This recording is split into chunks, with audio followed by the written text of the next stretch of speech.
Hello friends, कैसे हैं आप। जैसा कि हमने पिछले 2 लेक्चर्स में पढ़ा था लिविंग ऑर्गेनिज्म क्या होते हैं और उनके कौन कौन से कैरेक्टर्स होते हैं। जैसा कि हमने पहले 2 कैरेक्टर्स पढ़े थे, ग्रोथ और रिप्रोडक्शन। जी, ग्रोथ और रिप्रोडक्शन दोनों ही डिफाइनिंग प्रॉपर्टी नहीं होती, क्योंकि इन दोनों में एक्सेप्शन होता है। ग्रोथ ग्रोथ में क्या होता है, नॉन लिविंग थिंग में भी ग्रोथ होती है। और जो रिप्रोडक्शन है वो डिफाइनिंग प्रॉपर्टी इसलिए नहीं होती क्योंकि कुछ लिविंग ऑर्गेनिज्म ऐसे होते हैं जो प्रोड्यूस नहीं कर पाते अपनी प्रोजेनी। तो आज हम पढ़ेंगे 3 कैरेक्टर्स, मेटाबॉलिज्म, सेल्यूलर ऑर्गेनाइजेशन और कॉन्शियसनेस। तो सबसे पहले हम पढ़ते हैं मेटाबॉलिज्म। मेटाबॉलिज्म क्या होता है, the sum of total of all chemical reactions in our body. उसी को हम मेटाबॉलिज्म कहते हैं। यानी हमारे बॉडी में जितने भी केमिकल रिएक्शंस हैं उनका जो टोटल होता है उसी को हम मेटाबॉलिज्म कहते हैं। ये जो मेटाबॉलिज्म है जितने भी लिविंग ऑर्गेनिज्म है उन सब में प्रेजेंट होती है। अब लिविंग ऑर्गेनिज्म चाहे यूनिसेल्युलर हो या फिर मल्टी सेल्युलर। यूनिसेल्युलर और मल्टी सेल्युलर ऑर्गेनिज्म कौन से होते हैं ये हम आगे बढ़ेंगे। जो मेटाबॉलिज्म है ये वाली प्रॉपर्टी ये नॉन लिविंग थिंग्स पे प्रेजेंट नहीं होती। क्यों? क्योंकि सीधा सा रीजन है कि नॉन लिविंग थिंग्स में केमिकल रिएक्शन प्रेजेंट होती ही नहीं है। इसलिए ये जो मेटाबॉलिज्म है ये एक डिफाइनिंग प्रॉपर्टी है लिविंग ऑर्गेनिज्म की, क्योंकि इसका कोई एक्सेप्शन नहीं है। क्यों? क्योंकि जैसा कि हमने पढ़ा लिविंग नॉन लिविंग थिंग्स में मेटाबॉलिज्म होता ही नहीं है। जितने भी ऑर्गेनिज्म हैं वो सारे के सारे या तो स्मॉल या बिग केमिकल से बने हुए होते हैं। और ये जो केमिकल्स हैं हमारी बॉडी में कई तरह की केमिकल रिएक्शंस करते हैं। उन्हीं केमिकल रिएक्शन से हमारे अंदर कुछ और केमिकल्स भी डेवलप होते हैं। ठीक है। अब बात आती है जो जितने भी प्लांट्स हैं, ऑर्गेनिज्म हैं, इंडिविजुअल्स हैं, फंजाई है, जो ये माइक्रोब्स हैं, उन सभी में मेटाबॉलिज्म प्रेजेंट होता है। अब आप देखिए एक और इम्पोर्टेंट एक टॉप जो पॉइंट है वो यहाँ पर क्या होता है जो आइसोलेटेड मेटाबॉलिक रिएक्शंस है। आइसोलेटेड मेटाबॉलिक रिएक्शंस यानी ऐसी रिएक्शंस जो हमारी बॉडी के बाहर होती है, जो कि टेस्ट ट्यूब में कराई जाती हैं। वो रिएक्शंस ना तो लिविंग लिविंग होती है और ना ही नॉन लिविंग रिएक्शंस होती हैं। ठीक है, इसको एक बार वापस समझते हैं। जितने भी आइसोलेटेड मेटाबॉलिक रिएक्शंस हैं जो हमारी बॉडी से बाहर होते हैं या टेस्ट ट्यूब में होती हैं, जिसको हम इन विट्रो भी बोलते हैं, वो ना तो लिविंग होती है और ना ही नॉन लिविंग रिएक्शंस होती हैं। अब जो आइसोलेटेड रिएक्शंस है वो उन रिएक्शंस को हम लिविंग थिंग्स नहीं बोल सकते।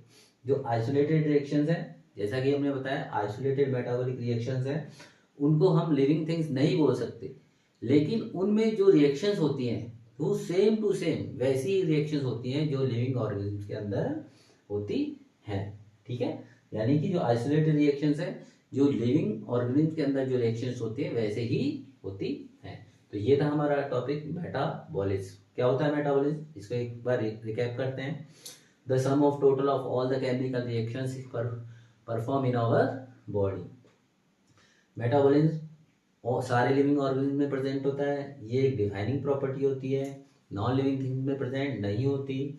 जितने भी ऑर्गेनिज्म होते हैं वो स्मॉल या बिग केमिकल से बने हुए होते हैं, और उन केमिकल से ही जो केमिकल रिएक्शंस होती है उनसे और दूसरे केमिकल्स भी बनते हैं। जितने भी प्लांट्स, एनिमल्स, फंजाई और माइक्रोब्स हैं सब में ही मेटाबॉलिज्म प्रेजेंट होता है।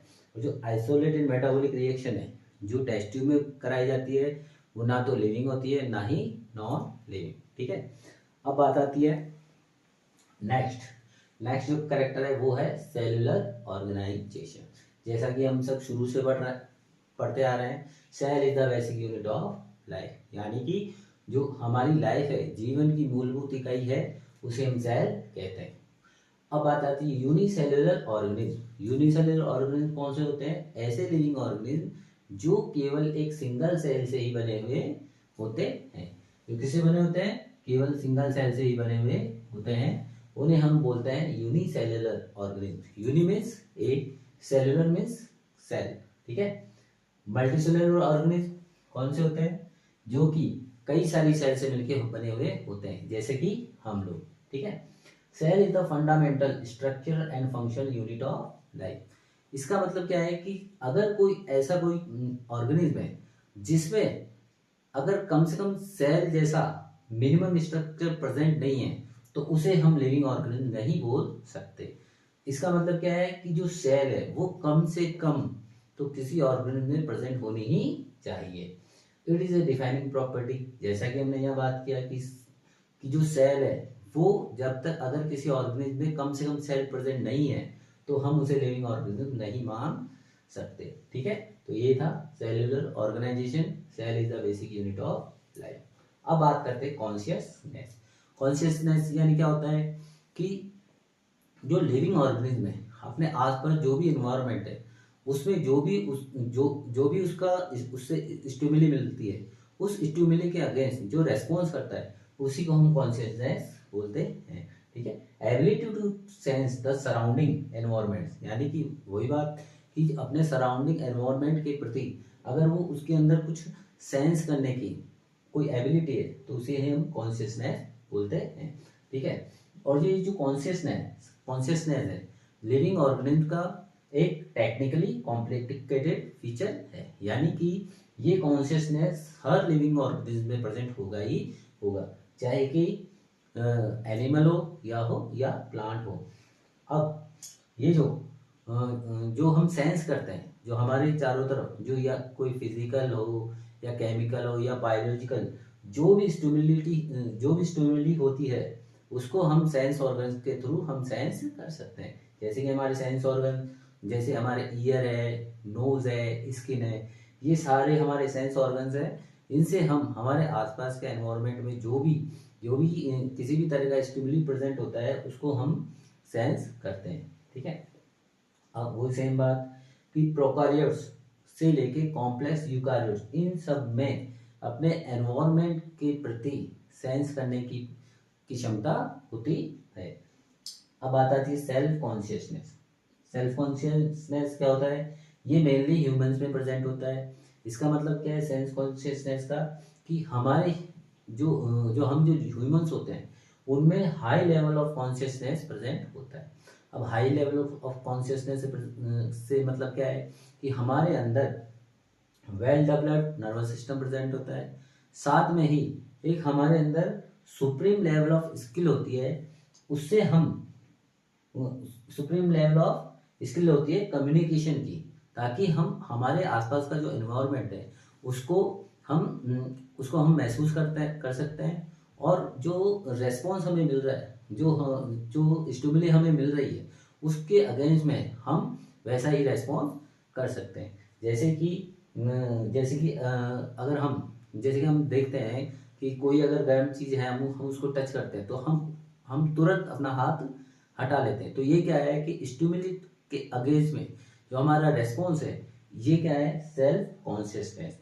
और ह्यूमंस के अंदर ये पावर होती है कि वो अपने एनवायरनमेंट से जो स्टिमुली मिल रही है उसके अगेंस्ट में वो रेस्पॉन्स कर सकता है, उसका पहले ही प्रिडिक्शन कर सकता है, पता लगा सकता है कि ऐसा हो सकता है। और जहाँ तक कि ह्यूमंस में ये एबिलिटी है कि वो अपने जो एनवायरनमेंट है उसको एक लेवल तक उसको चेंज भी कर सकता है। इसीलिए जो ह्यूमंस है उनके अंदर ये जो पावर होती है कॉन्शियसनेस की उसे बोलते हैं सेल्फ कॉन्शियसनेस।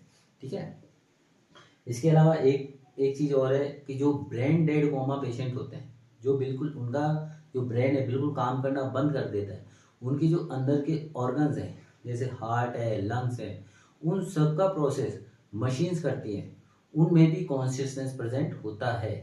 लेकिन उन ऐसे लोगों में सेल्फ कॉन्शियसनेस प्रेजेंट नहीं होता, क्योंकि उनके जो ऑर्गन्स हैं उनके अंदर एक दूसरे के अंदर कोई कोऑर्डिनेशन प्रेजेंट नहीं होता। इसलिए जो ब्रेन डेड कोमा पेशेंट होते हैं उनमें सेल्फ कॉन्शियसनेस प्रेजेंट नहीं होता। अब जैसे हमने एक बात करी थी कि जो जितने भी एनिमल्स है और प्लांट्स हैं उन सब में कॉन्शियसनेस प्रेजेंट होती है। जैसे कि प्लांट्स में क्या होता है कि जो फ्लावरिंग है वो एक सीजन आएगा फ्लावरिंग का, तभी उनमें फ्लावरिंग होगी, उसके अलावा उनमें फ्लावरिंग नहीं होती। इसी तरह कुछ एनिमल्स होते हैं वो होते हैं सीजनल ब्रीडर में कि जब उनका सीजन आएगा तभी वो ब्रीडिंग करेंगे, उसके अलावा वो कभी भी ब्रीडिंग नहीं करेंगे। तो ये था हमारा कॉन्शियसनेस। कॉन्शियसनेस की ability to sense the surrounding environment, यानी कि अपने आसपास के एनवायरनमेंट को सेंस करना और उसके अगेंस्ट रेस्पॉन्ड करना। ठीक है, जो अधिकतर सभी लिविंग ऑर्गेनिज्म में कॉन्शियसनेस प्रेजेंट होता है। कॉन्शियस सेंस जो हमारे आसपास जो फिजिकल, केमिकल या बायोलॉजिकल जो भी चेंजेस होते हैं उनको हम सेंस ऑर्गन से महसूस कर सकते हैं। जो प्रोकार्योट्स हैं, प्रोकार्योट से लेके यूकार्योट सब में ही कॉन्शियसनेस प्रेजेंट होती है। और ह्यूमंस होता है, ह्यूमंस में high level of consciousness present होता है। क्यों? क्योंकि हमारे अंदर वेल डेवलप्ड नर्वस सिस्टम होता है और well developed skill of communication present होता है, जिससे कि हम आसपास के एनवायरनमेंट को महसूस कर सकते हैं, उसमें चेंजेस कर सकते हैं और उसका प्रिडिक्शन कर सकते हैं। ठीक है, इसके अलावा जो ब्रेन डेड कोमा पेशेंट है उनमें कॉन्शियसनेस तो होता है लेकिन सेल्फ कॉन्शियसनेस प्रेजेंट नहीं होता।